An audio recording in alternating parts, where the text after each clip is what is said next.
Hey everyone, Warx here. So in this video I'm going to be going over the Mega Dungeon, Dawn of the Infinite, and we're going to be talking about the most important aspects of trash and bosses. Now this is just part one that goes through the first 4 bosses, and then we'll do the other section which goes through the last 4 or 5 bosses.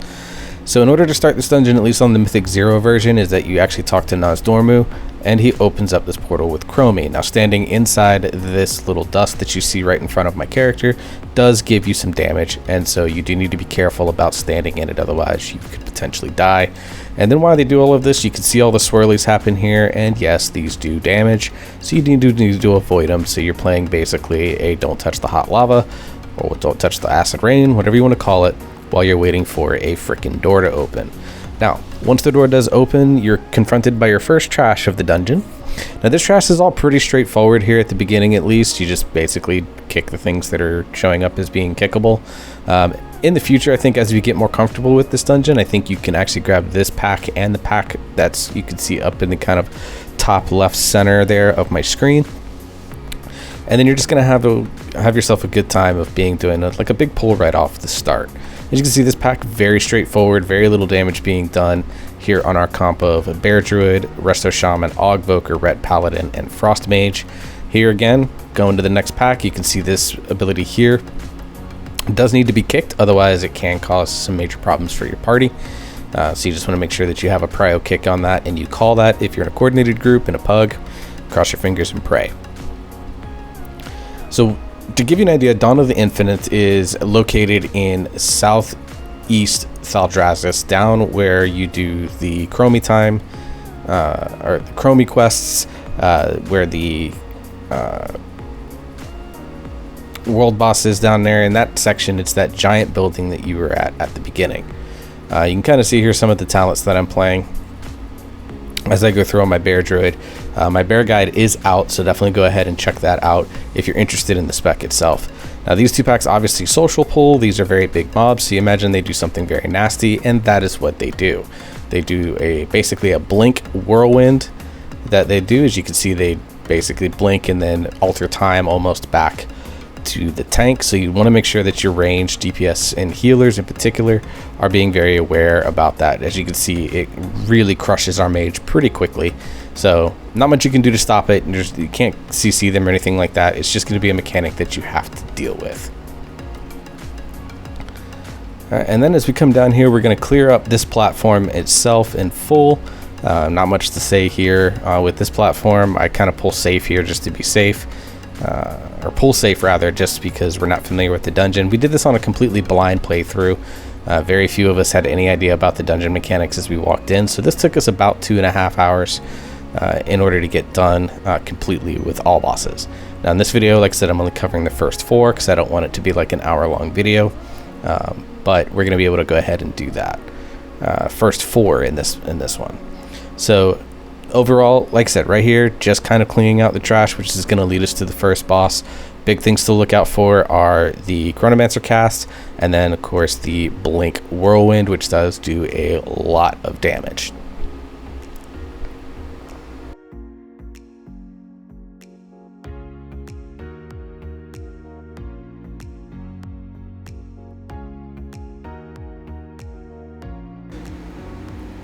So this leads us into Chronocar, who's the first boss of the Mega Dungeon. Now this boss is really interesting, and it's going to be, I think, a very good test of whether or not your group is going to be able to finish this dungeon or not, or at least get this portion of the dungeon. You can see the first mechanic there. This is called Eon Shatter, basically what they do, or Withering Samples. Sorry, Withering Samples is the mechanic. Basically, it denies ground. This is Eon Shatter. Basically, it does a truckload of damage. You kind of want to mix up soaks on it. If you don't, you can see you just take really bigs, and then it leaves this little pool behind that you need to grab, otherwise your group just dies. So this boss has a big damage component to it. As you can see, our Resto Shaman died pretty early, and you can see we do pool denial throughout the way. So in a more coordinated group or with a more familiarity of the setting, I'm sure there's going to be some really interesting ways to stack these pools so that you limit the amount of denial that it does for you.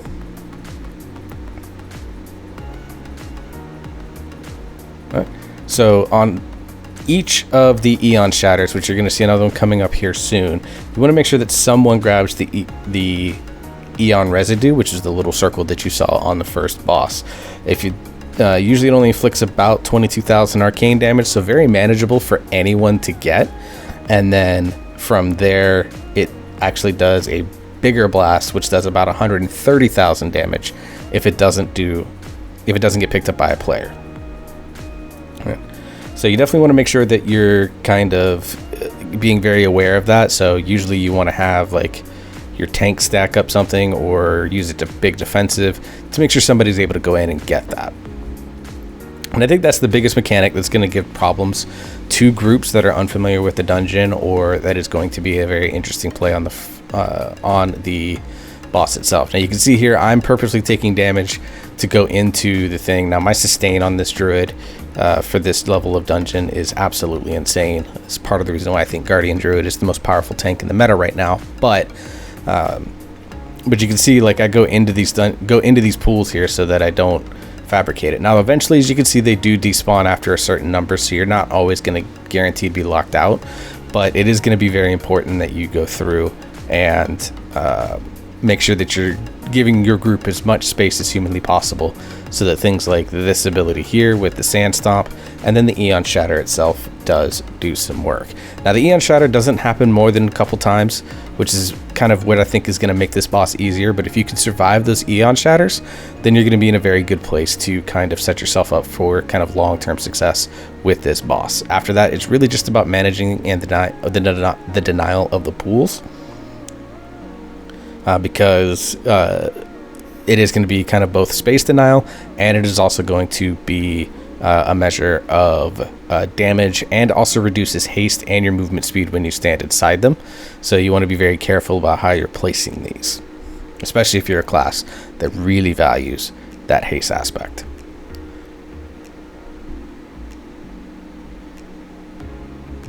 So as you can see, we get this boss nearly over. As you can see, we're basically only doing the Sand Stops. It only does the Eon Shatter, at least on this one. It only did it for a couple of times, just because it allows for things to go on. And I have my WoW still up in the background as I make this video, so that's why you're hearing different sounds. But anyways, that's pretty much the fight. Kronikar is a good first boss. If you manage to survive the Eon Shatters, you're going to win this fight.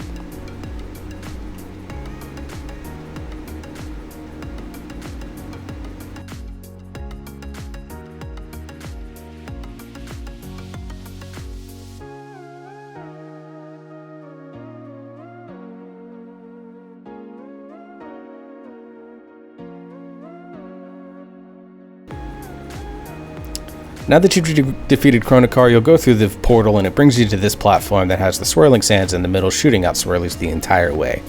Your goal on this platform is basically going to be to nuke everything. Now this is a Lieutenant Boss Mob who's technically not required in order to spawn the boss itself, but is going to be a good idea to get so that you don't end up screwing over your tank. Now, one of the great things about this dungeon, and I think, is that it has great checkpoint systems, because you're going to see as you die, instead of spawning back at the beginning of the dungeon like you would with most Shadowlands type situations, here you actually spawn at the top of the platform and you can make a quick run back, mounted up in this case, so that you can come back pretty quickly and get back into the fight with your team. Now this trash does do a variety of different things, but we're mostly going to just focus on the fact that you just clear it all out. Really just kick as many things as you possibly can, and you're going to clear the entire ring. Now again, as you get more familiar with the dungeon or in Mythic Plus type situations, as you can see, I'm already kind of debating on like what I should be able to pull long term. That mob in the back behind the Stargate ring, as we jokingly called it in our team here, I should be pulling that one into this group as well, especially since I'll be having Incarn up pretty soon, or I'm using Incarn now, so that you can make a big pull, just kind of make the run a little bit more efficient. A little bit of bear advice being spread out through this video. But really, there's not much to this particular set of trash. It's just a matter of going around and getting as much of it as you can, avoiding the swirlies on the ground. There's not really any super dangerous frontals that you would need to worry about as a tank. DPS, it's never a good idea to stand next to the tank unless you know for certain there's no dangerous frontals or anything like that. So as you can see, our Ret Paladin in our shop, standing a little bit close by, but making sure they're behind the mobs no matter what. So taking advantage of all the Augvoker situations, which shout outs to Virus, who is the Augvoker in this group, playing it on the very first day of the patch. Never played it in a dungeon situation and is going into a mega dungeon blind playing Augvoker. So shout outs to Virus, who did this blind and learning a new spec. So dude did really good work, all things considered. Since he played very little of it on the PTR, was just really interested in trying it. As you can see, that cone does follow you on that, so just make sure you're not running that into your fellow players unless you're trying to grief someone on your team, which, you know, I do approve of if you are doing that. And you can see another big kind of big elemental mob, sand elemental mob, is kind of going to be the sort of primary funnel target on things like bolstering. You want to make sure that you get him, and as you can see, he's got some pretty good casts there. As you can see, Little Wigs, which has been updated a few times, so makes all of these a little bit more accurate. Does have some things going for it here now. So overall, you're really just focused on clearing out the dungeon or clearing out this platform so that you can spawn the boss. Mobs are mostly the same beyond this point here, so not much more to talk about as we get into the last pack or two. So we'll just kind of watch this out, finish out, and then we'll move on to the boss.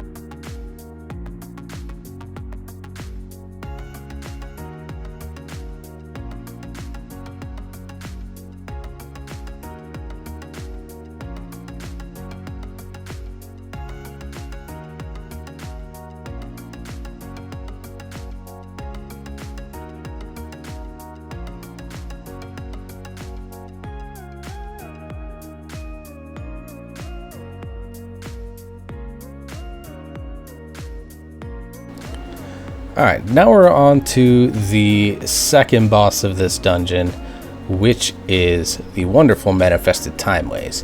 Now this boss I think is one of the most interesting in there. As you can see, we have light circles and dark circles. Each of these do have different effects. The light circle does give your player characters haste. The dark circle, I believe, gives it a versatility buff. But the mechanics themselves are impacted by which circle they are in. So as you saw there with that big tank frontal, it was very slow in there. If you're inside the light circle, or light pie slices, I guess they're technically pie slices, the light quadrants, when that goes off, it actually hits you twice in about a quarter of a second and does like 99% of your health. You just saw the second mechanic there, which is one of the rings.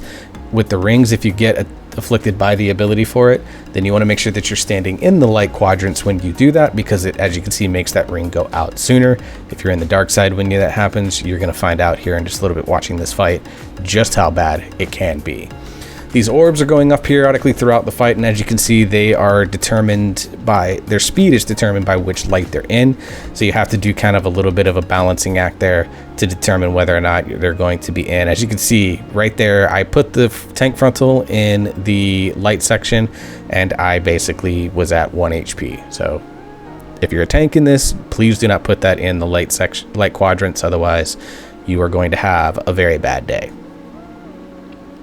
So that's kind of the basic mechanics of this boss. It's going to be a really fun boss. The orbs, I'm sure, will get pretty nasty as you get into higher and higher keystones once this comes into Mythic Plus.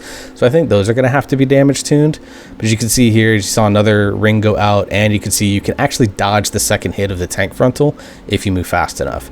Now Fire's here, shout outs to him. He spawned this ring in a dark circle, and as you can see, it moves very slow. It does have a very wide berth, and it does a ton of damage to your party. And I think as you get higher in keystones and higher in difficulty, that mechanic will kill your squishies. Tanks will probably deal with it, immunities can deal with it, or you're going to have to use heavy personals. Otherwise you're just gonna have a bad time if you get that ring into the dark quadrants when you go in. But that's pretty much this fight. I love this boss. Manifested Timeways, I think, is going to be a great fight in Mythic Plus. Alright, so after killing Manifested Time Waves, you go through this Stargate here, put you on a Time Sand Dragon, and you are going to be flying off to a different platform where there is one sort of, I think, mandatory lieutenant mob. I'm sure we'll find out more as we get more experience with the dungeon if you can skip this mob, but it is a very nasty dragon in terms of HP. It takes a while to kill, even at M0 levels, the harder M0 levels that we had here. But I do think that this mob is really easy mechanics wise. He just does some very basic melees. He does have some swirlies that he puts on the ground that you want to avoid. But beyond that, he doesn't really do anything else. This Infinite Fury does some group-wide damage, so your healer is going to want to be ready for that, or if you have ways to support your healer in that case, you're going to want to be ready to do that, whether it's things like Ancestral Guardian or Nature's Vigil if you still talent it. Things like that can be useful to rotate there. For Resto Shaman, for example, a Spirit Link might be good if you get into a real pinch. But beyond that, this mob doesn't really do anything other than the party-wide damage and the swirlies on the ground. He just has a ton of HP. You're just going to want to stand him up and stack him up. Probably in the future, you want to pull him into the middle of the platform instead of right on the edge of this bridge like we had him here. But beyond that, as you can see, he doesn't really do much. And then you'll go through this gate here on the far end, as the other two here, as you can see me rotating the camera, are not active. Alright, so as you go through a couple of different gates, this gets you into a fun little ice cave here. This is called the Blight of Galakrond, or this is the Galakrond area.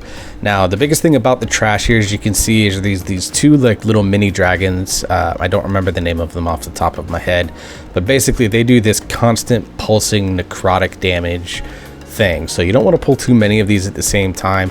Little slimes basically don't do anything. They're slimes, they rarely ever do anything. But as you can see, these mobs do truck a lot. You can see our healers basically spamming out some chain heals, acid rain, or healing rain rather, trying to keep us up throughout of these. So you basically want to try to push one down as fast as you can so that it doesn't go. Now on things like bolstering weeks, you might want to be careful with it, but really I wouldn't pull it more than two at a time of these. Otherwise you're going to put your healer into a really tough bind, unless your healer is an excellent player and has a bunch of cooldowns ready for it, and your DPS have some cooldowns ready for it. So again, this room, much like a room very similar to what we've seen in the future. Now I'm only pulling one of the dragons here because there are 3 in this room. I think as you get more experience and as your healer gets more used to the damage pattern, you could potentially pull this entire room in one pull. But while you're starting out, you're probably safe to just pull the dragon and whatever slimes social aggro with them. Other than that, not much. You just take the melees from the dragon itself, and then you just deal with the necrotic pulsing damage. So your healer just kind of needs to be on point throughout the duration of these trash rooms. I do believe that if you're a skinner, you can go ahead and skin those dragons as well, which is, you know, never a bad thing. And then we're going to get on to the next fight, which is the Blight of Galakrond. And it's an interesting fight.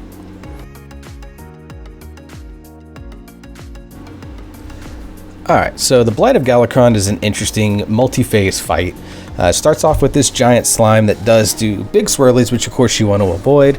And it has this orb that you can see back here on our Resto Shaman here in the back.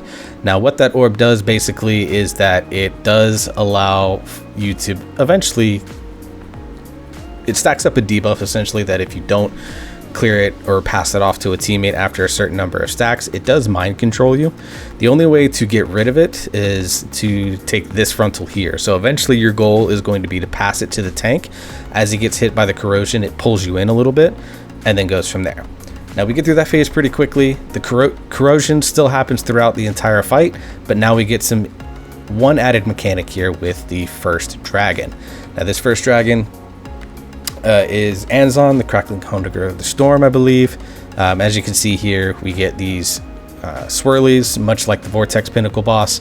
You get this, except it's doing constant pushback damage, and you can see we're still getting the corrosion on us that you still have to maintain, and that breath is there. Taking it in, again, sucks you in and moves forward. The entire time, I've made the decision after a few wipes to kite this boss around the edge of the room so that the middle was kind of open for DPS and healers to play around with accordingly. But overall, you just kind of make it function. Now the other thing that can happen is if you have an immunity, like we have a Ret Paladin here with Bubble, he can kind of stand in on these and take like the breath and stuff like that if he needs to. Obviously you still recommend they don't, but they can. And that's basically what this version of the fight does. It's very much a straightforward one. And when you get the mob to 50%, he splits into two, and we get into the next phase of this, which spawns 2 dragons. And that is Loskaleth and Dazak. So you get 2 dragons here now. I think in the future when you're doing this is probably the phase that you do. Now these 2 share a health pool, all right? So as you can see, you can't just Zerg one down. You kind of deal with them both at the same time. Now, Dazak does not really have an aggro table. He just kind of, or he or she, I don't know if it's a male or female dragon, they just kind of stands out there and does their thing. Now they do put someone into a little like ice thing here that does, if you don't break it out, does eventually kill the party. And then of course does the big fire breath as well. That eventually is what removes corrosion. So a lot going on here in this phase. What I kind of determined after the fight is that you just kind of leave Dazak alone because he doesn't have an aggro table, and you just make sure that you hard switch onto the ice tombs that get put out here. And then of course you manage corrosion throughout the fight still. So corrosion is kind of like the one mechanic that stays consistent throughout the fight.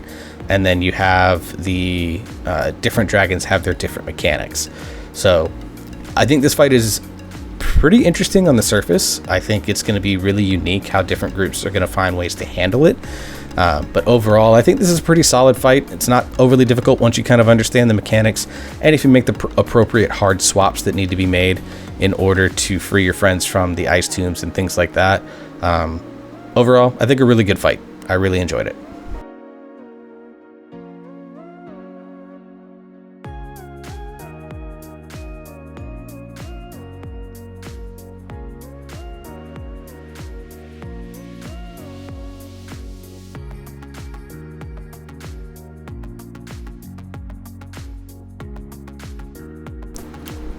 All right, and finally we get to Iridikron. Now, I skipped the trash that you go through this section. Just go look it up, really. You can use Mythic Dungeon tools here. But Iridikron is the final fight of kind of what the first half of this dungeon is. I think this is going to be a 4-boss and then a 4-boss, I think is how they're going to split it. And Iridikron kind of makes sense as a last stance. Now, we see the first mechanic here. He puts a giant bubble on one of your players, and then you'll need to go into Chromie's bubble to basically prevent yourself from getting one shot. Now, as soon as that happens, you get these circles here. What my group ended up doing was putting the 3 DPS and the healer inside the first circle, and then the tank inside the second circle, so solo soaking. Now, one thing you notice is that Chromie does have a health bar. I have her set as my focus target so that I could easily heal her with like Dream of Cenarius procs, because if you don't heal Chromie after she takes each of those big hits, she does die, and then Iridikron does a damage that does like 8 million DPS in a second and kills your entire party, and you wipe. Now we're seeing his other major mechanic here where he sprays out these little bolts. Now they're kind of targeted on players, so you can manipulate them a little bit, but for the most part they just kind of follow like the 8 directions of a clock, so to speak, or the 8 cardinal directions. So you kind of work off of that, and you basically have to purge through a shield, and that phase goes on as long as the shield is there. All right.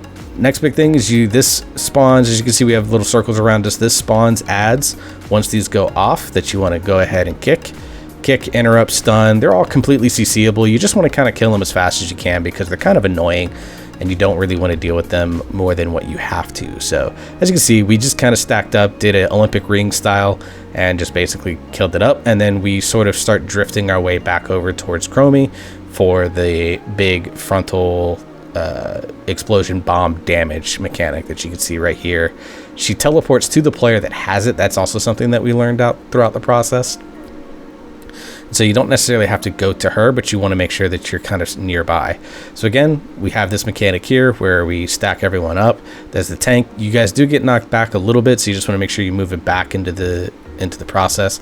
Now his hitbox is huge too, so if you have extended range like Ret Paladins or Rogues or Feral Druids, you could stand pretty far back and still get really effective DPS uptime. So that something like this little Earthquake time frame thing allows you that DPS uptime without potentially killing you. Now you can thread the needle on these, as you can see I just did there, where as the new ones come out, the old ones disappear. So you can kind of thread the needle a little bit to make sure that you're avoiding the mechanics all the time without having to shift too much, which is a really nice facet to this fight. And I think this fight is actually really, really cool. It's really straightforward, has a really nice little mechanic with the chromie healing, and also does have some pretty understandable mechanics with things like this big circle with the ad spawning. So not mechanics overload, but mechanics that all feel like they fit the style of the fight, and kind of getting our first taste of fight with Iridacron is going to be really important. Now if you have something like a DK, obviously you can grip in different things like different ads and things like that, but you want to make sure that you kind of stay grouped up. As you can see, our mage or our paladin, one of the two, was kind of far away in that one, and it took a little bit for us to get onto that particular ad, and it was the last one to die.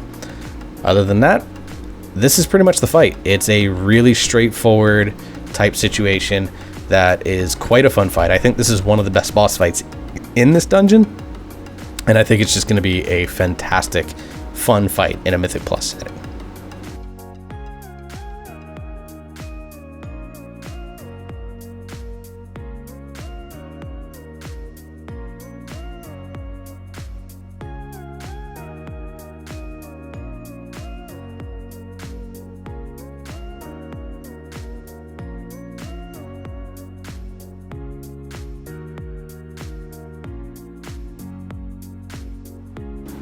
But that's the end of the first half of this video, guys. If you like this, make sure you like, share, subscribe to the channel. I'll be working on part 2, and that'll be coming out soon. Until the next video, I hope you're all staying safe. I hope you're enjoying yourself, you're having fun, and I will see you all in the next video.